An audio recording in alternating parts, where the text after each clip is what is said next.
तो Stranger Things के final season का वॉल्यूम 2 ड्रॉप हो गया and like you guys know me, मेरे को कैसे से ज्यादा क्यों में इंटरेस्ट होता है, तो here we are talking about कि आखिरकार विल 11 और इनका पूरा गैंग वेकना की फील्डिंग कैसे सेट करेगा। इनफैक्ट ये पूरा वॉल्यूम मतलब ये 3 एपिसोड्स इंफॉर्मेशन हेवी थे, इसमें हमको बहुत सारी चीजें जानने को मिली, तो एक एक करके बात करते हैं। Starting of with upside down. तो इस सीजन में हमको ये बताया गया कि अपसाइड डाउन एक्चुअली में है क्या चीज। जो स्टार्टिंग से माहौल गर्म किया गया था कि अपसाइड डाउन हमारी ही तरह एक मिरर या फिर पैरेलल डायमेंशन है, तो ये वाला पूरा वॉल्यूम इस पे एक नया स्पिन ले लेता है जो हमें बताता है कि वो पैरेलल डायमेंशन नहीं बल्कि दो अलग अलग डायमेंशंस के बीच में एग्जिस्ट करने वाला एक ब्रिज है, या फिर इसको वर्म होल भी कह सकते हो। और जहां तक बात रही उन दोनों डायमेंशंस की, तो पहला हमारी अर्थ हो गई और दूसरा है एबिस, जिसको डायमेंशन एक्स पहले डफर ब्रदर्स ने नाम दिया था निंजा टर्टल का रेफरेंस लेते हुए, लेकिन फिर अब उसको ऑफिशियली D&D का टर्म एबिस कॉइन कर दिया है। अब यहां पर एक बहुत ही की फैक्टर था और वो था स्टेबिलिटी का। मतलब जितने भी वर्म होल या ब्रिजेस होते हैं वो उतने स्टेबल नहीं रह पाते हैं क्योंकि दोनों डायमेंशंस अपना अपना ग्रेविटेशनल पुल लगाते हैं, जिस वजह से वो जो पूरा वर्म होल है वो कोलैप्स हो जाता है। तो इसी चीज को स्टेबलाइज करने के लिए डॉक्टर ब्रेनर ने एक्सोटिक मैटर का क्रिएशन किया। जो डस्टिन को नोट्स मिलते हैं ना, उसमें मैंने थोड़ा ध्यान से पढ़ने की कोशिश करी और क्लियरली ये बात मेंशन करी जाती है कि जो ग्रेविटेशनल पुल होता है उसको रिपल्स करने के लिए इसकी एक ग्रेविटेशनल फील्ड है। मतलब जब तक ये एक्सोटिक मैटर स्टेबलाइज्ड रहेगा, जिंदा रहेगा, तब तक अपसाइड डाउन वैसे का वैसे ही रहेगा। और ये बहुत ही क्लियर शब्दों में अपसाइड डाउन की वीकनेस भी बता दी गई है कि अगले वॉल्यूम मतलब जो फिनाले होगा उसमें ये लोग अपसाइड डाउन को डिस्ट्रॉय कैसे करेंगे, और वो चीज करना जरूरी भी है बिकॉज वही ब्रिज वेकना का एंट्री पॉइंट है। जब तक अपसाइड डाउन एग्जिस्ट करता है तब तक वेकना हमारी दुनिया में आ सकता है। तो बहुत ही सिंपल टर्म्स में अगर तुम इस पूरी चीज को ब्लो अप कर दोगे तो अपसाइड डाउन कोलैप्स हो जाएगा। फिर इसके बाद अगर हम लोग हमारी गैंग के बारे में भी बात कर ले, तो मैं यहाँ पर ये एडमिट करूंगा कि कुछ कन्वर्सेशंस थी जो मुझे पर्सनली थोड़ी सी लंबी लगी। मैं ये नहीं कह रहा कि वो मोमेंट्स एग्जिस्ट ही नहीं करने चाहिए थे, बिकॉज अगर किसी भी चीज का फिनाले है तो आपको उसका क्लोजर मिलना बहुत जरूरी है। तो जॉनथन और नैन्सी के बीच का मोमेंट काफी बढ़िया था और वो इस बात को भी बहुत अच्छे से एक्सप्लेन कर देता है कि दोनों के कैरेक्टर आर्क्स जो है वो एक साथ क्यों नहीं जाते। बट मेरी बस यही छोटी सी कंप्लेन है कि ये लोग मोमेंट्स को थोड़ा सा लंबा ट्रैक कर लेते हैं। फिर चाहे विल का क्लोजेट से बाहर आना हो, वो चीज मुझे पता है कि बहुत सारे लोगों को फोर्स्ड लग सकती है, बट आई फील कि वो चीज हम लोगों को पता थी as viewers, we knew about it, लेकिन बहुत सारे कैरेक्टर्स थे जो उस बात से अनअवेयर थे। प्लस वो चीज विल के लिए करना बहुत जरूरी था टू फेस हिज फियर्स, क्योंकि वो पूरा सीक्रेट उसका एक बहुत बड़ा फियर था जो वेकना उसी के अगेंस्ट यूज कर रहा था। वॉल्यूम 1 के एंड में उसने अपने आप को एक्सेप्ट किया। वॉल्यूम 2 में हमें ये दिखाया गया कि उसने दुनिया को बता करके ही kind of made peace with himself. But हाँ, मैं ये चीज यहां पर भी पॉइंट करना चाहूंगा कि जितना इस सीन को लंबा होना चाहिए था ये उससे ज्यादा लंबा था। विल ने जब एंड करके चीजें बोलनी शुरू करी तो as if he was not at all stopping. इन सारी चीजों में मुझे स्टीव और डस्टिन का मोमेंट बहुत ही बढ़िया लगा। मतलब वो कुछ था जो मेरे साथ पर्सनली कनेक्ट हुआ and I actually loved it. मतलब पहले दोनों झगड़ते हैं, फिर दोनों आपस में, it's kind of a bro thing जो कि बहुत कम होती है, but when it happens it's absolutely beautiful. तो अगर हम गैंग की बात करें तो इससे हमको बहुत क्लियरली समझ में आ चुका है कि उनका आगे का प्लान क्या है। पूरी की पूरी टीम अब पहुंच चुकी है अपसाइड डाउन में और वहां जाकर वो उस एक्सोटिक मैटर को तबाह करने का काम करेंगे, लेकिन तब तक नहीं जब तक वेकना अपने प्लान को एग्जीक्यूट नहीं कर देता। अब स्पीकिंग ऑफ विच, वेकना के बारे में भी हमको कुछ चीजें पता चली, लेकिन अभी बहुत बड़ा पार्ट है जो रिवील नहीं हुआ है। अगर तुम लोगों ने मेरा ओरिजिन्स वाला वीडियो नहीं देखा तो आई वुड रिकमेंड कि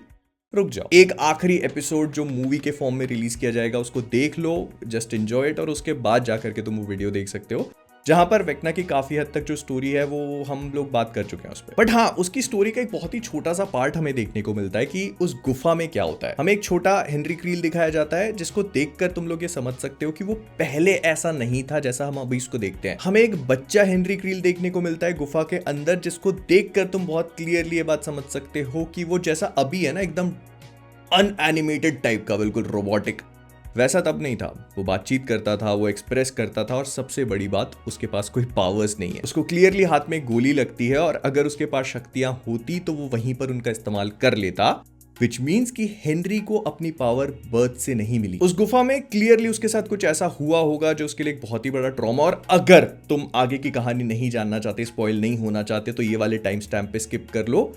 मैं यहाँ पर वेकना के थोड़े ओरिजिन को डिस्कस करने वाला हूं। तो फाइनल एपिसोड में जहां तक मैं समझ पा रहा हूं, हमको ये दिखाया जाएगा कि कैसे वेकना को अपनी शक्तियां मिली है माइंड फ्लेयर के थ्रू। मतलब उस सूटकेस के अंदर बहुत हाई चांसेस है कि माइंड फ्लेयर पार्टिकल्स होंगे जिनके कांटेक्ट में आते ही जो प्ले में दिखाया गया है ना कि हेनरी जो है वो पहुंच जाएगा एबिस में। एबिस में पहुंचने के बाद उसको माइंड फ्लेयर पोजेस करेगा और इसी वजह से वो उसके लिए एक बहुत ही ट्रॉमेटिक मेमोरी बनेगी।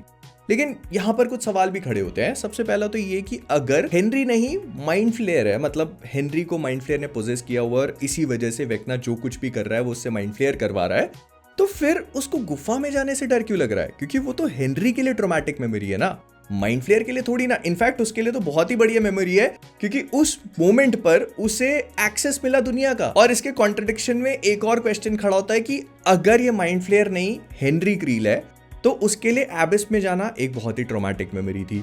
तो फिर अब वो इतना आराम से एबिस में घूम फिर कैसे रहा है? तो इसका एक सिंपल सा सॉल्यूशन यही हो सकता है जो हमको सीजन 4 में बताया गया था कि हेनरी ने माइंड फ्लेयर को पोजेस कर लिया था, मतलब माइंड फ्लेयर उसी के कांटेक्ट में, मतलब माइंड फ्लेयर उसके कंट्रोल में, और इसी वजह से वो इतने आराम से एबिस में घूम पा रहा है।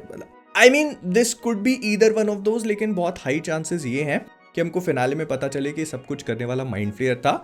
Henry krill was actually pretty innocent. और हाँ, बात रही उसके प्लान की, तो ये बहुत ही सिंपल टर्म्स में बताया गया है कि दोनों डायमेंशंस को मर्ज करना है, मतलब एक दुनिया और एबिस जो है आपस में एक साथ आ जाएंगी, उसका काम खत्म। अब वो ऐसा क्यों करना चाहता है? तो इसका एक्सप्लेनेशन भी बहुत ही इजी है, क्योंकि वो अपने हाइव माइंड को एक्सपैंड करना है उसको। बेसिकली जितने भी लोग हैं उन सबको अपने कंट्रोल में लेके आना है। उसने पहले भी कहा था कि उसे लगता है कि अर्थ जो है वो बहुत ज्यादा फ्लॉड है, हर कोई एक स्ट्रक्चर को फॉलो करता है, मतलब उसे लगता है कि अर्थ पे रहने वाले जितने भी इंसान है वो एक सिस्टम को, टाइम को, ऑर्डर को फॉलो करते हैं और उसके हिसाब से वो बहुत ज्यादा केओटिक है। तो उसका दूसरा सोल्यूशन जो वो लेके आया वो था फॉलो मी। नहीं सीरियसली क्या कर रहे हो, फॉलो मी नीचे। खैर, तो वेक्ना इस प्लान को अंजाम देने के लिए एबिस में भी वही सेम रिफ्ट खोलना चाहता है जो उसने अर्थ पे खोली है हॉकिंस के अंदर। और जब दोनों डायमेंशंस वीक हो जाएंगे तो वो अपसाइड डाउन को डिस्ट्रॉय करके एक साथ मर्ज करवा देगा।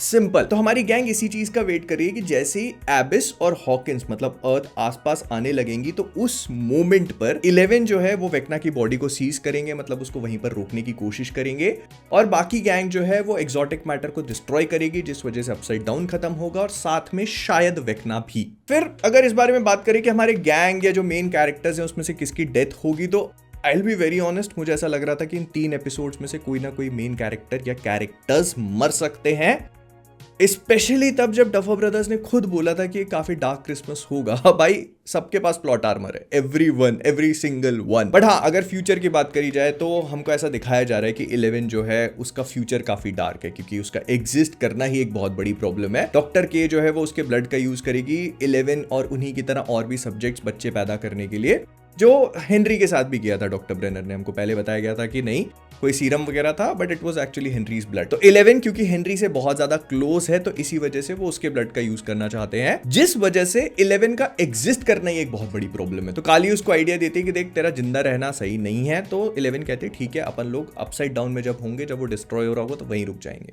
ऐसा बिल्कुल भी नहीं होने वाला, मतलब हमको दिखाया जाएगा कि ऐसा हो रहा है। They are actually going to pull a dark night here. मैं तुमको बता रहा हूं, हमें ऐसा दिखाया जाएगा कि वो अपसाइड डाउन में फंस के खत्म हो चुकी है, लेकिन फिर 6 months लेटर, 2 years लेटर दिखाएंगे कि एक दूर दराज में कहीं पर वो और माइक खुशी खुशी रह रहे हैं, एक ऐसी जगह जहां पर वाटरफॉल भी है। फिर अगर विल की बात करें तो विल इसमें जिंदा बच रहा है, वो मरेगा नहीं जहां तक मुझे लगता है, क्योंकि एक्चुअली उसकी लाइफ अभी शुरू हुई है और उसको अभी खत्म कर देना does not make any sense.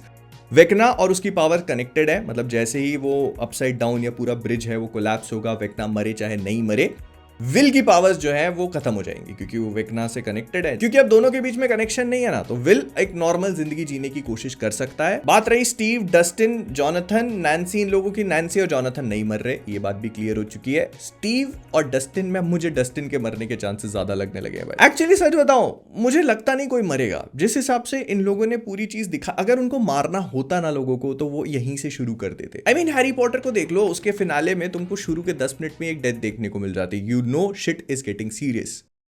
वो तो 5वें में मर गया। खैर, मतलब you know what I mean. खैर, तो ये थी वो सारी चीजें जो स्ट्रेंजर थिंग्स के फाइनल सीजन के वॉल्यूम 2 में देखने समझने को मिली। अब बस एक ही एपिसोड बचा है जो शायद 2 घंटे के आसपास का हो सकता है, मतलब एक मूवी लेंथ का ही है वो। तो इसमें हमको हेनरी की बैक स्टोरी, उसके साथ उस गुफा में क्या हुआ, ये सारी चीजें बताई जाएंगी। मे भी हो सकता है कि हमको अपसाइड डाउन और ये जो पूरा ब्रिज वाला लफड़ा है इसके बारे में और भी एक्सपोजिशन देखने को मिले। लेकिन हाँ, जिस तरह से इन लोगों ने कैरेक्टर्स और इन लोगों की फील्डिंग सेट करी है, तो अब यहाँ पर इमोशनल मोमेंट्स कंप्लीट हो चुके हैं। जहां तक मुझे लगता है तो finale is just going to be complete action और थोड़ी बहुत इंफॉर्मेशन इधर उधर। At least I feel like this. अब देखते हैं क्या होता है। आगे तुम मुझे बताना what you guys think about it. मिलता हूं अगले वाले में।